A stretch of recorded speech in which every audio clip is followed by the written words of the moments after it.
Telugu cinema ఇండస్ట్రీకి సంబంధించి గ్రూపులు అప్పుడు ఉన్నాయి, ఇప్పుడు ఉంటాయి, ఎప్పుడూ ఉంటాయి అనేదానికి ఒక ఉదాహరణ ఈ ఆలీతో జాలీగా అనే ఒక ఎపిసోడ్లో కోట శ్రీనివాసరావు వ్యక్తపరిచిన అభిప్రాయాలు, ఆయన వాస్తవాలు.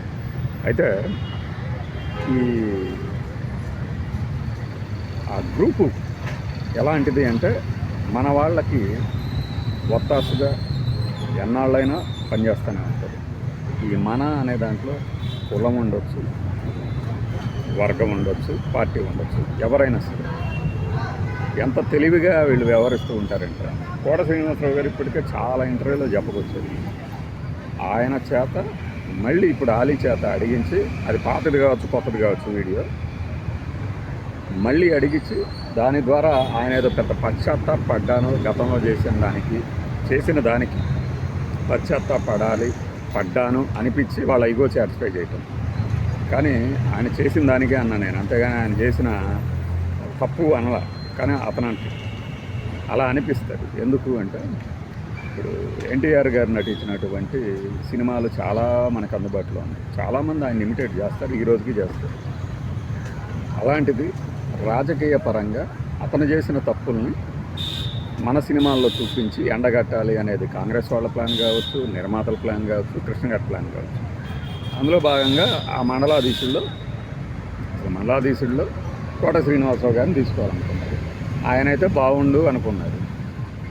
దానికోసం ఆయన ప్రెజర్ చేశారు. ప్రెజర్ చేయటం అంటే మన ఆ ప్రశ్నే ఆలి అడగటం తప్పు. ప్రెజర్ చేశారు. ఏ నటుడిని ఎవడు ప్రెజర్ చేయడు. ఆశ పెడతారు, బాగా డబ్బులు ఇస్తాను, లేదంటే పేరు వస్తుందని ఆశ పెడతారు, ఈ సినిమా చేస్తే ఇంకా ఎక్కువ ఛాన్సులు వస్తాయని ఆశ పెడతారు. కానీ పద్మాలయ వాళ్ళకి అవసరం లేదు. ఈ పాత్ర నువ్వు చేస్తేనే బాగుంటుంది అనుకున్నారు కాబట్టి అడుగుతుంది. అదే విషయాన్ని ఈయన కూడా చెప్పారు. వాళ్ళు ప్రెజర్ ఏం చేయలే. నాకు అర్థమైంది ఏంటంటే నువ్వు తప్పితే ఎవరు చేయలేరు ఈ పాత్ర అన్నట్టు చెప్పారు నాకు. అదే వాళ్ళు నమ్మారు. అందుకనే నా చుట్టూ తిరుగుతున్నారు. నాకు ఎదురేమో ఒక సెట్లో కృష్ణ గారి పాటలు జరుగుతున్నాయి. ఇక అలా ఒప్పుకున్నా నేను అన్నారు. ఒప్పుకున్న తర్వాత ఆయన శైలిలో ఆయన చేసి ఉంటుంది. అయితే ఆ తర్వాత జరిగిన దారుణం గురించి వీళ్ళందరూ భలే మంచి స్వచ్ఛమైన ఏ కల్మషం లేని మనుషుల్లాగా బిల్డప్లు ఇస్తూ ఉంటారు కదా కొంతమంది. అసలు ఆయన బోళా మనిషి అండి, ఆయన బోళా చింకాడు అండి. వాళ్ళ ఫ్యాన్స్ ఇప్పుడు విజయవాడ రైల్వే స్టేషన్లో క్లియర్గా చెప్పాడు, మీరు కావాలంటే ఆ డేట్లకు వెళ్ళి విశ్వబ్రాహ్మణ కళ్యాణ మండపం కోఆపరేషన్ సొసైటీకి సంబంధించిన అసోసియేషన్ ఓపెనింగ్లు, దానికి ముఖ్యమంత్రి గారు వచ్చారు అంటే అప్పుడు ముఖ్యమంత్రి ఎన్టీ రామారావు గారు కోటా గారిని మరీ అంత గుర్తుపట్టేంతగా ఎలా తిరిగారనేది వేరే విషయం. ఆయన చూసి గుర్తుపట్టి ఫ్యాన్స్ అరే కోటగాడు వచ్చాడు రా అని చెప్పి మీదెక్కి ఏం చేయబోయారో చెప్పాడు కదా. అంత దారుణంగా ప్రవర్తించే ఆయన అభిమానులు ఇతర అభిమానులకి శుద్ధులు చెప్తారు. అంటే మీ అభిమాన నటుడిని ఇమిటేట్ చేస్తే అలా వ్యతిరేకించడమే కాదు, అలాంటి చర్యలకు కూడా పాల్పడిన వాళ్ళు ఆ తర్వాత మరి ఊరుకున్నారా?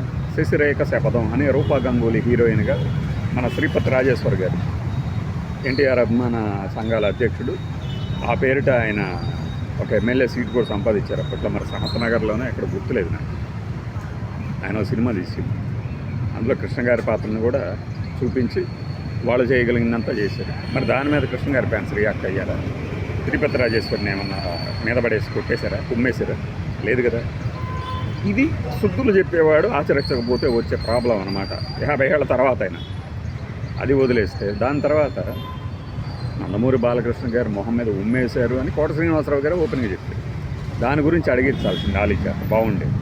ఇదే ఈ మోడస్ ఆపరాండి గురించి నేను ఫస్ట్లో చెప్పింది. మన వాళ్ళు అనుకుంటే వాళ్ళు ఎలా కవరప్ చేస్తారు, లేకపోతే బురద తల్లిద్దాం, అతని చేత పశ్చాత్తాపం అంటే అప్పుడు చేసిన దానికి నువ్వేమైనా తప్పులాగా ఫీల్ అవుతున్నావా అనేది ఇతని ప్రశ్న, ఆలీ ప్రశ్న. కోట శ్రీనివాసరావు గారు అలా ఏం చెప్పాం లేదు, ఒక నటుడిగా చేసింది.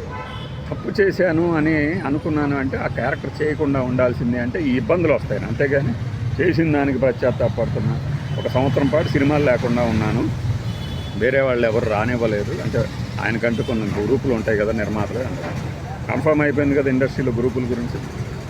అయినా కూడా కృష్ణ గారికి నా లక్ ఏంటంటే కృష్ణ గారికి చాలా సినిమాలు ఉండేవి.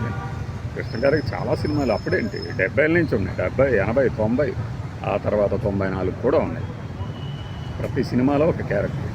సినిమాకి 1,00,000 ఇచ్చినా కూడా 6 లక్షలు ఆయనకి నెలకి, మన సంవత్సరానికి వచ్చేది కోట గారికి. నేను చాలా తక్కువ లెక్క చెప్పాను. మిగతా వాళ్ళు కూడా ఇచ్చారు కదా. అంటే టాలెంట్ ఉన్న అతనికి అదృష్టం కూడా ఉండాలని ఆయన చెప్తారు, అందరం ఒప్పుకుంటాం. ఆ అదృష్టం కలిగేదాకా ఎదురు చూసే ఓపిక కూడా ఉండాలి. ఎందుకంటే సినిమా ఛాన్సులు రాబోతే మనల్ని ఎవడు పట్టించుకుంటుంది.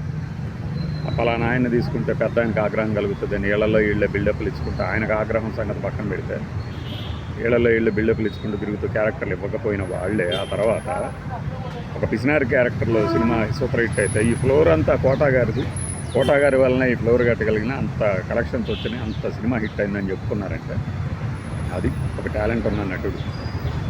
అతని దగ్గర అంటే కోటా గారిలో నాకు ఎందుకో కొన్ని నచ్చుతాయి, కొన్ని నచ్చవు. ఎందుకో అంటే కొన్ని ఇప్పుడు ఛాయ చేసిండే వాళ్ళని ఓపెన్గా విమర్శించడం ఏంటి, మీకు తెలిసిన సత్యం వాళ్ళకి తెలియదు. ఆ నిర్మాతలకి అతనికి తెలుగు సరిగ్గా పలకలేకపోతున్నాడని, ఎక్స్ప్రెషన్స్ లేవు, తంతే పడుతున్నాడని. మీరు చేసిన క్యారెక్టర్లు కూడా చాలా ఉన్నాయి కదా, పనికి మాలిన క్యారెక్టర్లు. మిమ్మల్ని మీరు వేరే అంటే బహుశా నేను అనుకుంటాను ఏంటంటే ఒక 65 వయసు దాటిన తర్వాత యాక్టివ్గా లేకపోతే, అంటే ముసలితనం ఇంకా ఎక్కువ పడితే 65కే 85 అంట ఏం మాట్లాడుతుంటాను, కంట్రోల్ ఉండదు. ఈ వయసులో నేను మాత్రం ఏం పేగలుగుతాను కొత్త సినిమాని కొత్తగా చేసేది. అందుకని మన అనుభవాలు యథేచ్ఛగా జనంలోకి వదిలేద్దాం, మన ఫీలింగ్స్ని అనుకుంటారేమో అనుకో. రాజన్ ప్రసాద్ గారు ఇప్పుడు నోరు జారారన్నా కూడా దాని మీద ఆయన రోషన్ అనే ఇంకో రోత యాంకర్తో చాలాసేపు మాట్లాడాడు. కానీ నేను ఎందుకు అన్నాను వాళ్ళని ఇది సోషల్ మీడియా ఇది అనుకోలేదు, అట్లా అనుకోలేదు, ఇట్లా అనుకోలేదని. మీ క్లోజ్ ఎంతైనా కావచ్చు. ఇప్పుడు నాకు చాలా అభిమానం ఉంది రాజేంద్ర ప్రసాద్ మీద అని నేను ఒక బూత్తో పిలిస్తే ఆయనకి ఎలా ఉంటుంది? లేదు మీ ఇద్దరి మధ్య ఇంటిమెస్ లేదు కదా అన్నాను అనుకోండి. నాకుంది రాజేంద్ర ప్రసాద్ గారి మీద నాకుంది అలా అభిమానం. ఎందుకంటే సినిమా నటులను మనం ఒరే వాడరా వీడరా అని పిలుస్తాం కదా. ఎన్టీఆర్ అరే వాడు వాడరా, అరే చిరంజీవి గడురా, అరే కృష్ణ గాడు అంటుంటాం కదా. అలా అంటే ఎలా ఉంటుంది? నేను అలానే ఒకసారి ఇప్పటికీ బాధపడతాను. యమజాతకుడు అనే ఒక ఫ్లాప్ సినిమానే. నరసరావుపేట ఏంజల్ టాకీస్ ముందుగా విజయ్ యాత్ర అని అప్పట్లో అదొక ఇది కదా. సినిమాలు కలెక్షన్స్ డల్ అవుతున్నప్పుడు నటీనటులు ఊర్ల చుట్టూ తిరుగుతూ ఉంటే ఆ కలెక్షన్స్ పెరుగుతాయి. ఏంజల్ టాకీస్ సెంటర్లో ఒక ఓపెన్ టాప్ దాని మీద గుండు హనుమంతరావు గారు, రాజేంద్ర ప్రసాద్ గారు ఇంకా వీళ్ళందరూ ఉంటే రాజేంద్ర ప్రసాద్ బయటకు వచ్చి ఆహా అంటూ బయలుదేరాడు. ఆడ అంత ఆహా అంత జనాలు ఏం లేరు. నాకు గుండు హనుమంతరావు దగ్గరలో కనిపించింది. కనబడగానే గుండు అన్న వెంటనే పాపం ఆయన ఇలా చూసేది. నాకు అంటే ఆయన ముఖ కవళిక అది సాధారణంగా ఉండొచ్చేమో, నాకు మాత్రం ఎవడరా నన్ను ఒరే అని పిలిచాడు అని బాధపడిన ఫీలింగ్ అనిపించింది. ఆ పిలిచిన మరుక్షణమే ఫీల్ అయ్యా అనమాట. కానీ మనం చెప్పలేంగా ఎదురుగా సారీ అని. అది అలా మనము మన అభిమానం కొద్దీ పిలిచినా కూడా అవతల వాళ్ళు హర్ట్ అవుతారు. రాజేంద్ర ప్రసాద్ గారు ఇప్పుడు ఆయనకి పర్సనాలిటీ ట్రైట్స్ గురించి మనం విమర్శిస్తాం, కానీ ఆయన చేసిన సినిమాలు అందులోనే మంచిగా ఉన్న వాటిని ఎప్పుడు విమర్శిస్తాం.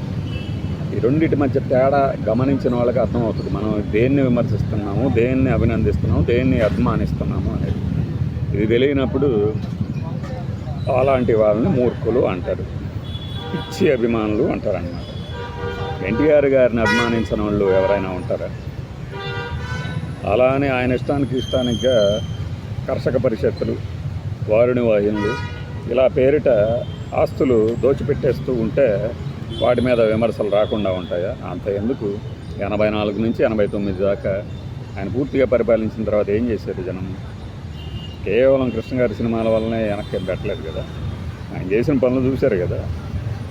ప్రభుత్వ ఉద్యోగాలు కరణీకాల రద్దులు కానీ, ప్రభుత్వ ఉద్యోగుల రిటైర్మెంట్ వయసు తగ్గించడం, నాకు తెలిసి అలాంటి స్టెప్ ఎవడూ తీసుకోవాలి. ప్రతివాడు వచ్చి పెంచేవాళ్ళే కానీ అలాగే తీసుకోవాలి నాకు తెలిసి. ఏమన్నా ఉంటే సరి చేయండి. అలా ఎవరైతే ఏమైంది, ఆయన నటుడిగా అభిమానించారు, పాలకుడిగా తిరస్కరించారు, రాజకీయ నాయకుడిగా ఫెయిల్ చేశారు. అలా ప్రతిసారి ఒక వెన్నుపోతారు.